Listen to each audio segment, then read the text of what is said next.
Accions de conversa, una proposta didàctica per aprendre a parlar. A tu què et sembla, Sergi? Ensenyem prou a parlar a les escoles i als instituts? Doncs fixa't, Zule, jo pense que parlem molt, sobretot els docents, però pense que ensenyem a parlar ben poc. Vols dir que de vegades parlem sense posar-hi consciència? Exacte. Mira, t'ho diré d'una altra manera. Cal aprendre a parlar sobre les matemàtiques si volem resoldre problemes. Cal parlar sobre ciència si estem treballant la fotosíntesi. O cal parlar sobre literatura si estem treballant el gènere d'aventures. És a dir, que cal parlar per aprendre i aprendre a parlar. Cal realment ensenyar a parlar? Qui se n'encarrega, la família o l'escola?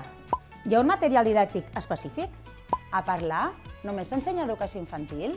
Hem d'avaluar l'oralitat? Com relacionem l'oralitat amb les matèries?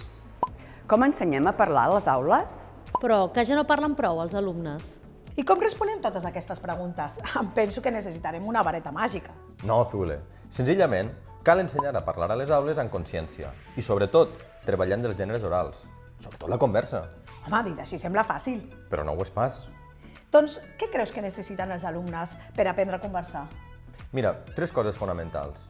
D'una banda, espais formals de conversa. També necessitem un guiatge apropiat del docent. I, sobretot, exponents lingüístics. Exponents lingüístics? Sí, exponents lingüístics. Mira, són aquells iniciadors de frase que permeten connectar les accions del pensament dels alumnes amb allò que volen dir.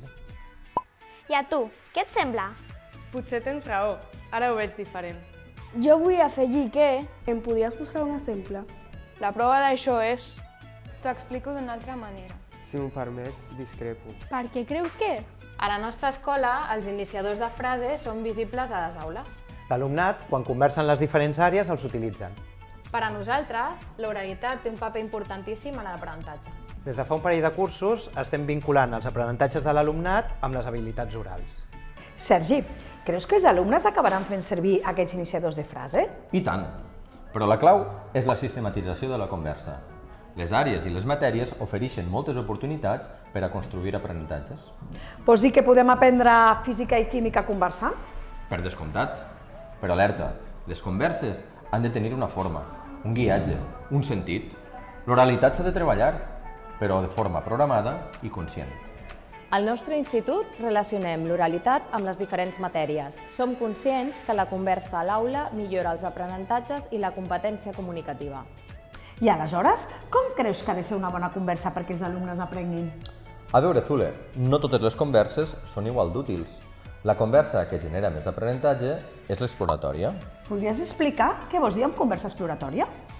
Mira, bàsicament, en una conversa exploratòria s'aporten arguments amb una mirada crítica i, a més, es tenen en compte les intervencions dels altres per a produir aprenentatge plegats.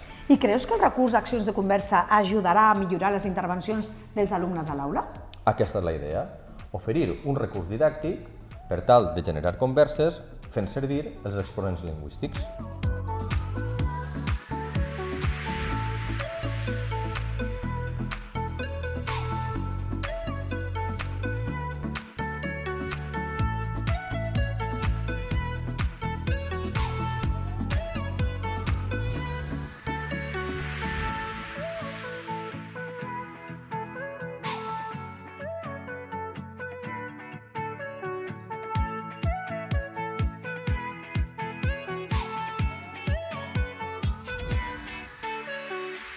Això sí, treballar l'oralitat és més fàcil si podem sistematitzar la conversa.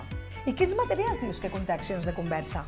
Doncs comptem amb un pòster amb els iniciadors de frase de cada acció de conversa, unes cartes i unes fitxes per a dinamitzar les converses a l'aula.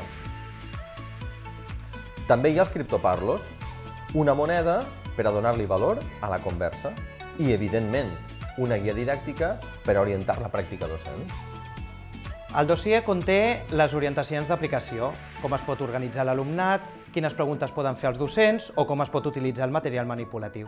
A més, hi ha propostes i instruments d'avaluació de les converses molt útils. Així que, Zule, penses que acció de conversa ajudaria a ensenyar a parlar a les aules? Doncs sí, sembla que aquest material és un bon recurs per reforçar la llengua oral. I estic d'acord.